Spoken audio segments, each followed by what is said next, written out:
So Bobby has been in the neighborhood for 30 years, you said? That's right, me and my wife. You and your wife. And then you and all of your friends decided to get a VW bus. No, I bought the VW bus from a radio station here in town.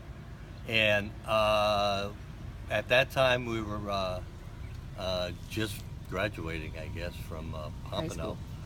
High school? High school. And we decided to go across country from here to California. And I celebrated my 18th birthday at that time. This is when alcohol was legal. At 18 in New Orleans. The mistake they made was to push us back. But. I guess. But we went across country, celebrated my birthday in New Orleans. We lived in Phoenix for a while. And then me and a couple other guys ventured over to Los Angeles, where I had a cousin that lived there. Yeah.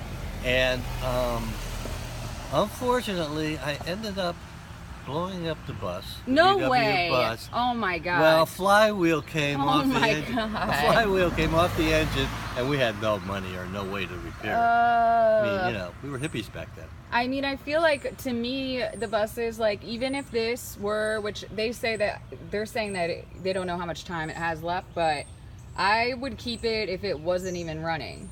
Yes. Because I just feel like they look like artifacts. Oh yeah, no, of, I like totally a better agree. time period in life. Because, like I said, I felt like this was like your actual group of friends that I've been speaking to, but there's like a ginormous group of you that keep coming and saying this time period of life that we're missing out on because we just decided to not care about anything anymore, I guess. Yeah, well, I don't know. Decided to do I don't know social about media. the group of people who did that. Hopefully they made it back. It was a united decision that you all made at the same time because everybody said the same date. Oh, is that right? Well, yeah, I feel like it was like a thing you forgot about in school when they were like, hey guys, graduation's coming up and you know what to do. Get that bus out. Yeah. And go live your life for a little bit. I paid $50 for the bus. I had a blown engine. $50. $50 for the bus from That's a radio a lot. station. And then I bought another little VW with the engine. Yeah. And put it in the bus. Can you do that? Oh yeah. It was quite easy changing engines on these things. The only thing I have a problem with these cars are I don't understand why no AC. Is that like a hippie move? I don't know. That's because that's the only thing where I'm like deal breaker. No AC for me because I'm a bear and I hibernate. I need to be like cool at all times. So, but I did notice. I feel like the only thing that I can say that they like defended it with was to make the windows and that slant because I feel like it brings in a breeze bigger than a straight. Yeah, the windows were slanted. Yeah. But yeah, it was, that's why I stopped here. I said that. If there was brings back a little memories. A vote, if they made that group decision again, don't you think that everybody should do that to travel? Well, I would hope that if any group that's still alive, because I'm 65 now. Yeah, that's fine. You guys can come too. that tell them I live in Tarpon River. Oh, perfect. Do you want to go? And I do walk the neighborhood at least 3 times a day. Would you be willing to try it again? Try it again? Yeah. Oh my God. Well, that just like ruined this whole conversation. The great thing was that it was a bonding experience with my friends. Me and another guy. After we got back to Phoenix, we ended up hitchhiking back across country. And we got lucky by a couple of girls out of Houston picked us up, and they said to us, "Would you like to go to the Atlanta Pop Festival?" Mm-hmm. And we went, "Great, sounds great." What were we gonna do? We went there. It was 3 days. I got to see Jimi Hendrix. No way. Yep, I got to see Jimi Hendrix and all the bands. And the Atlanta Pop Festival was just as big as Woodstock. It's 500,000. I lived in Woodstock for a little while, actually. Yeah, well, Woodstock was the thing. It's also a lie to where the actual place was of the concert that everybody likes to claim to fame. Nice. But yeah. Very nice. My wife had tickets to Woodstock, but well, for some everybody reason went she to never the made it. bathroom together without like using a toilet, and it was basically like what I call the homeless right now. Yes. But they had music that was really good to make up for the homeless part of it, so it was worth it. But I don't know. I feel like also if I were to do what you did with the hitchhiking part, I would be in Ted Bundy's car because I just have really bad luck. Yeah. And so I'm like, that's awesome, but I know that I am canceled out on that portion of it. You'd be surprised. Back at that time, you know, Easy Rider just finished coming out, and it was a scary moment in the South back then. Yeah. And that was our only thing, because we had long hair, and you know, we were, you know, not the Mississippi or Alabama or that type of clientele.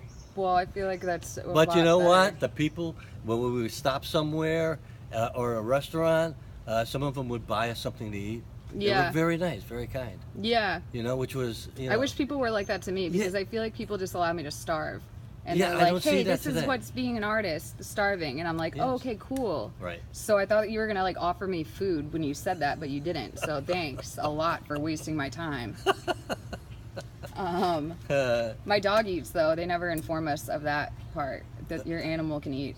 Yes, well, But you won't, but your dog will never starve. I do feed raccoons at my place, and Well, that's kind of cats, and we do have I quite haven't seen any raccoons in this neighborhood. I've seen the dinosaurs that run around.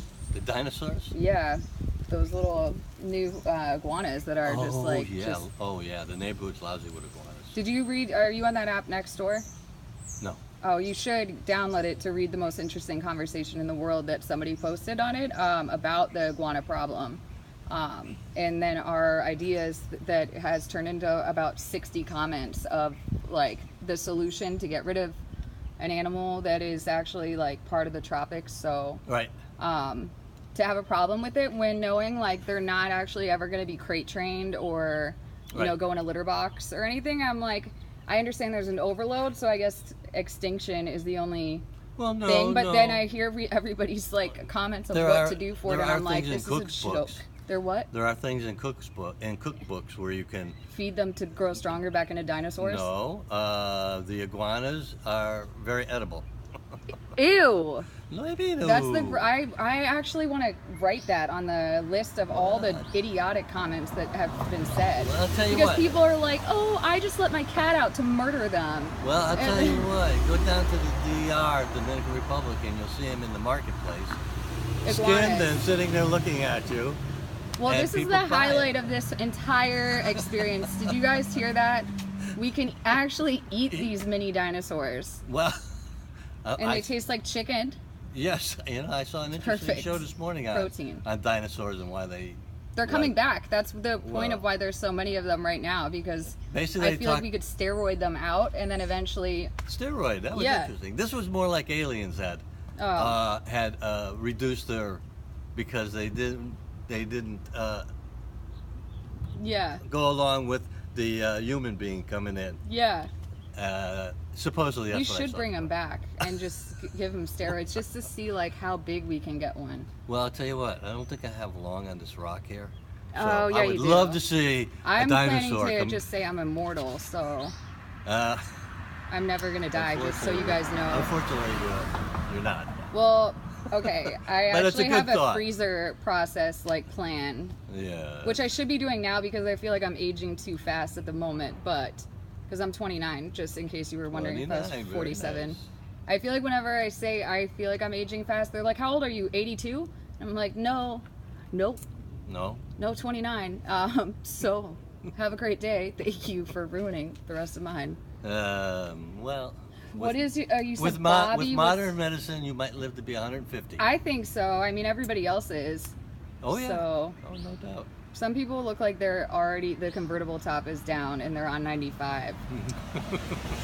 But they're actually just standing still at the gym at LA Fitness, not sweating because they do Botox. Don't put down gyms. I'm in silver sneakers. Yeah. I get to go to the pool with my peeps who are over 65. Can and I do be aerobics in the pool. Can I be let in early? Early admission? Yes, you can. Just give me 2 more years and I'm ready. You're ready? I will be. You'll see. Wow. It's this plan I have to just Benjamin Button myself. I love your van. Thanks, it's not mine, but... Okay, I love your work. I wish that they would give it to me as the tip. I feel like that's fair. I'm going to turn this off now. So say goodbye to Bobby and thank you, Bobby, for just making my entire day today.